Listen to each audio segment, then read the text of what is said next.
Okay. Can I say something, Yes, sure. Robert? Yes.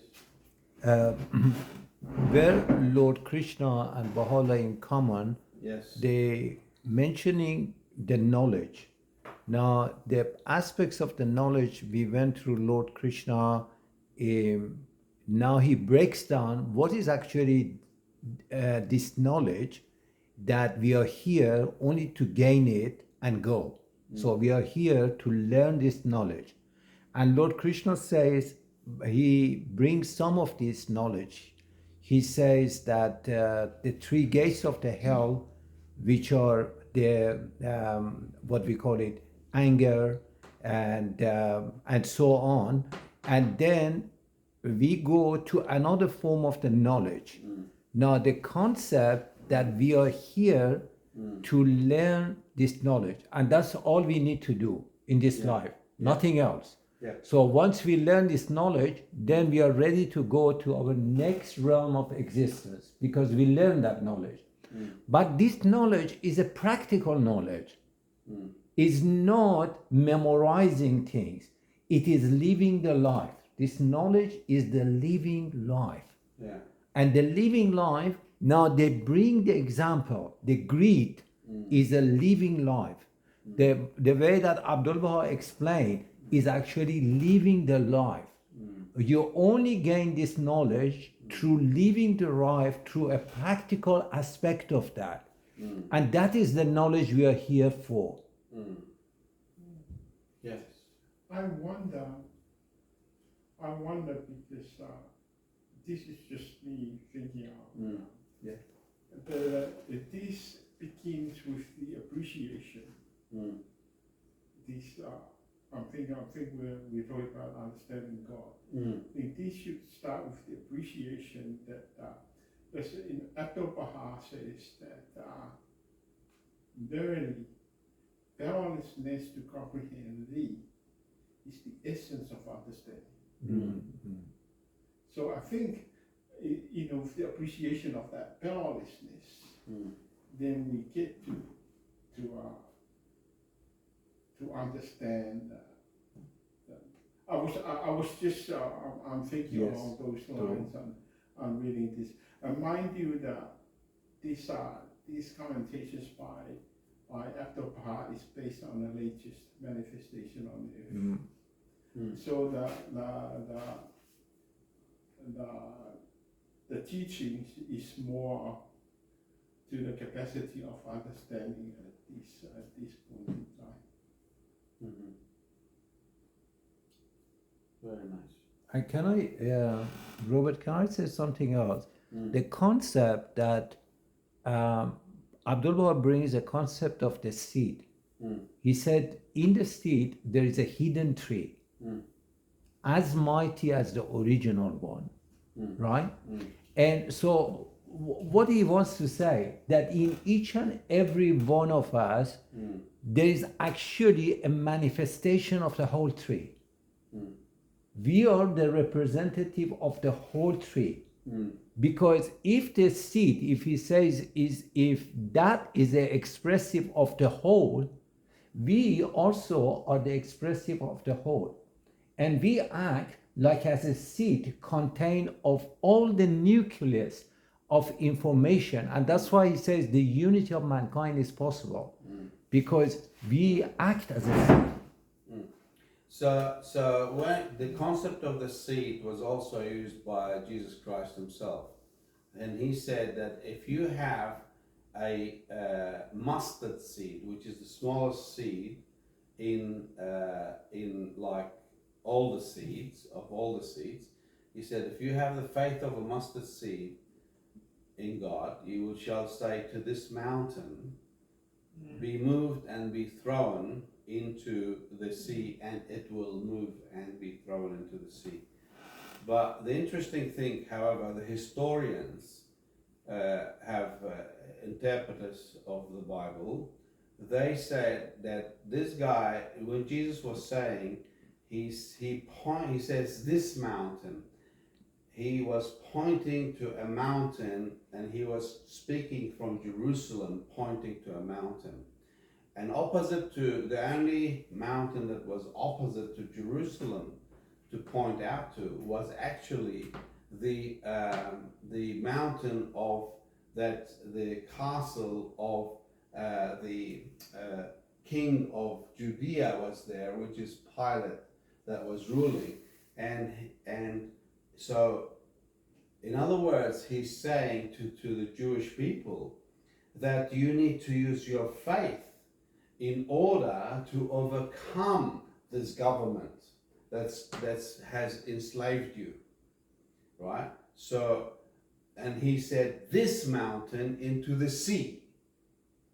So that government into the sea, it will be shifted into the sea. But it also still has the other thing, is that this mustard seed is the smallest. And then he said it's the smallest of in other words, is the smallest of all seeds. But when you put the mustard seed into the ground, it becomes a big tree, and the birds of the air they take refuge in it.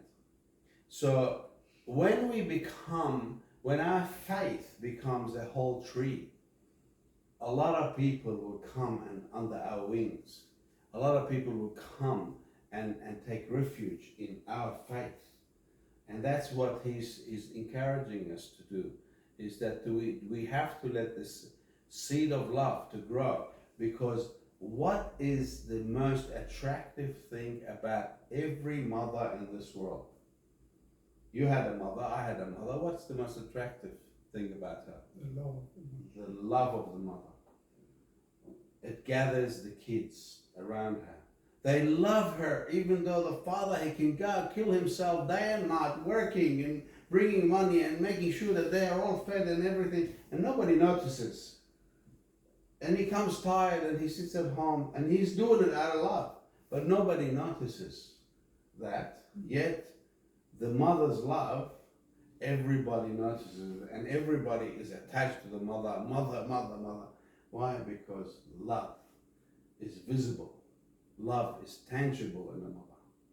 And that's what he's encouraging us to become, to have a tangible faith, a tangible love that will touch everybody. Now, to end this, I want to read something that I wrote about love, wrote about love. Is it possible to put it on the screen and we read it, or can you do that? Or I don't know where. It's in your messages.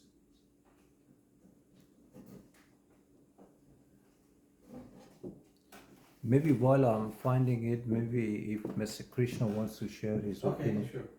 Mr. Krishna, do you want to share your opinion on this?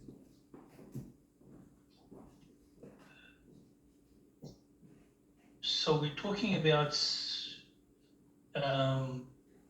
about divine love. Very, very beautifully, you have given us some expressions about cultivation of love. But just prior to this, there was one beautiful sign which Krishna mentioned about the three important factors which could take one to the hell. That's right. That one was desire, anger, and greed. And Brother Robert has very well explained about how these things are manifested in the gross form in the daily life. I want to actually shed some light on the spiritual side of those three factors.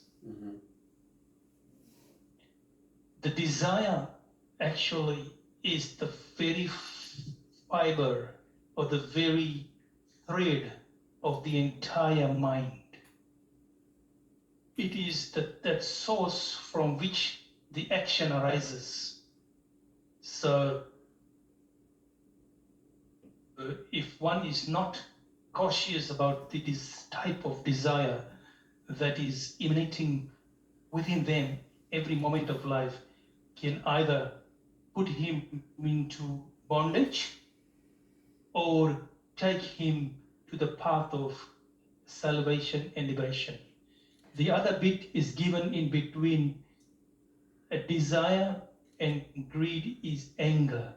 In fact, spiritually, when you think about it, that these three are the main thing, but they are all interrelated.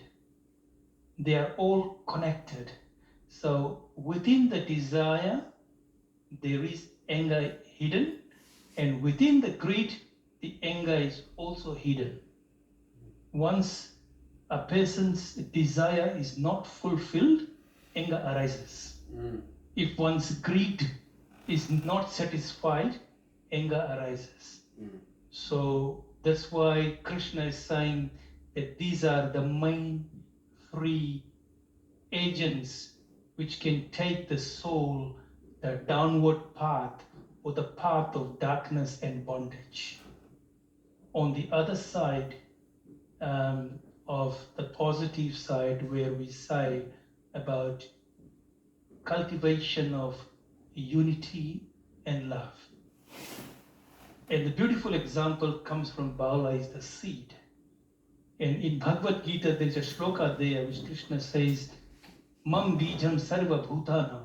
Mam means I am the seed in all the living beings, which means when we think about the seed, the entire tree is within that seed. It is just like, as the saying goes, in every drop of the egg, that's the yolk, the chicken is there. So these are some of the very subtle ways. So I think that the very good approach will be, the way is to balance both. Here what I mean is balancing the manifested world in which we live and the world that is unknown, the world that is not seen, just like they're saying God with form and the God without form. I think what we need to do is keep that balance. And once we have that harmony, then we are actually,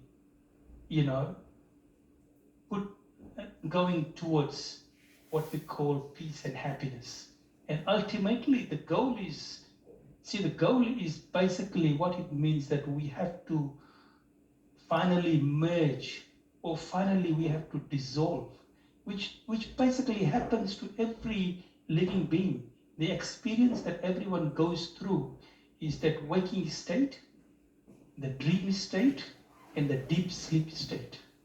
These are the states which has been given as a gift by that Almighty Supreme, that one can experience what is bliss and what is not bliss. Thank you, Hom, for giving me this opportunity. Thank you so much. for Thank you, sharing. Mr. Krishna. Yep, Okay. Robert.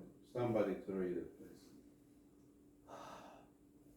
The wisdom of Robert Kazarani, understanding love as it relates to work, money, and achievements in life.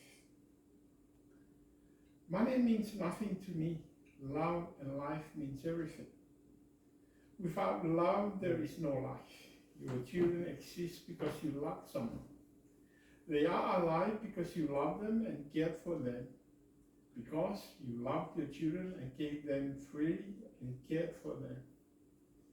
You have taught them to love others. If you didn't have love to give to them, if you neglected them, they could have died. Your love for them makes you give and give.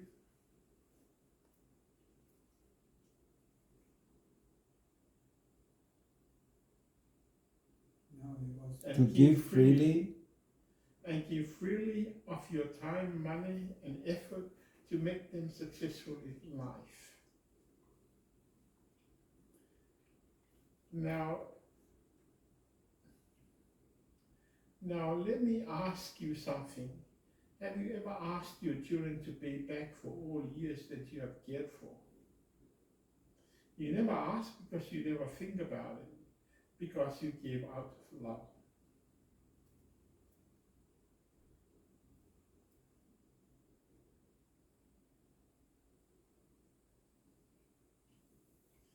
Giving out of love is what produces life, success, and happiness.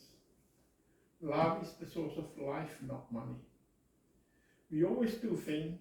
Ask yourself, why do you work so hard? Is it because you love money, or is it because you love someone and you want to be with them, him or her? Or because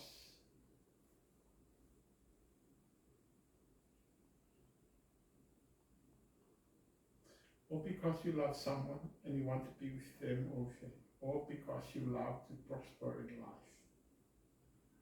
Love always plays a part in everything we do in life.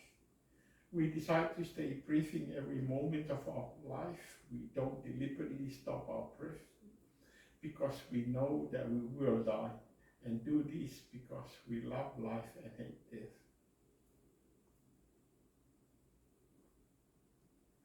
Loving ourselves makes us choose life because we love ourselves. And choose life, we choose to work hard and earn money so we can live comfortably, stay happy, and perhaps to be with and take care of our loved ones as well while we are alive. Love and live and enjoy every moment that you are alive, because no one can recreate a moment of their life once it has been spent. You can replace many things in life, but time is irreplaceable. Please don't waste your life living without love. Embrace life whether it is sad or happy, good or bad. We often need to experience negativity in order to appreciate positivity. We need the negative side of life in its darkness that lead us to a bright, shining light.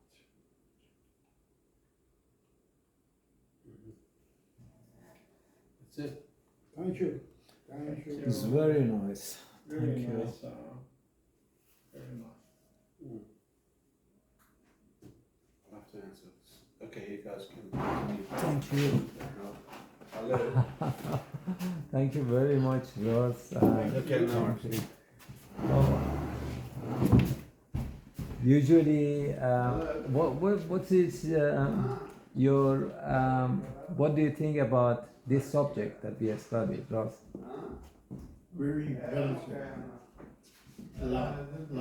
Yeah. That's what we need. And you see the world is starting to, with all the wars going on and that, and they don't think about loving it. That's right. Yeah, That's yeah. right. That's right. It's only Yeah. LOVE. It's very simple to understand. That's it. Yeah. And what do you say about the reason of our existence on this planet Earth? Is it that we gain the knowledge that which make us more loving towards each other and be unified in our action and solve our problem through the consultation, through our loving nature, and provide the means for a betterment of the world? Yeah. We are all brothers and sisters Yes, as well. it's so The true. Son of God. Yeah. So we need to stay together like that. That's right. It's very beautiful home. Thank you very much, I Mr. just- Krishna. Yes, please. I just wanted to just say a little bit about, there's we talk about money here as well, and about love, and as I said, some of the practical terms.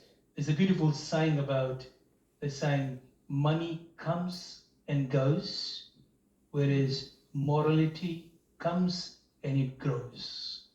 Mm. And the different expressions of love is compassion and being kindness, and to keep that lamp of love burning, the most effective tonic is giving and forgiving. Giving and forgiving. There is something which I have read somewhere, that when Christ was being crucified, he prayed to the Father. He said, Father, please forgive them because they don't know what they are doing. So out of ignorance, they were crucifying him. It is their ignorance which is not knowledge, opposite to knowledge. So therefore, in their ignorance, they are committing a sin. Father, forgive them. So with these kind words, thank you very much. We look forward for our next session. Thank Mr. you. Krishna, Good night. before we finish, can you also do the final prayer for us? Yes, I can. Thank you. Thank you. I'll just chant this prayer in Sanskrit, and then I will interpret in English as well. Thank you. Om Asato Ma Satgamaya Tamaso Ma Jyotirgamaya Mrityorma Amritam Gamaya. Om Shanti Shanti Shanti. The English interpretation is, O Divine Mother, lead us from untruth to truth, from unreal to real, from darkness to light, and from immorality to mortality, to immortality. That is Mrityorma Amritam Gamaya. Om, peace, peace, peace. Thank you. Thank you. Thank you, Mr. Krishna. It was beautiful. Thank you, friends. Good Thank night. you. Thank Good you. night. Thanks, everyone. Thank you, friends.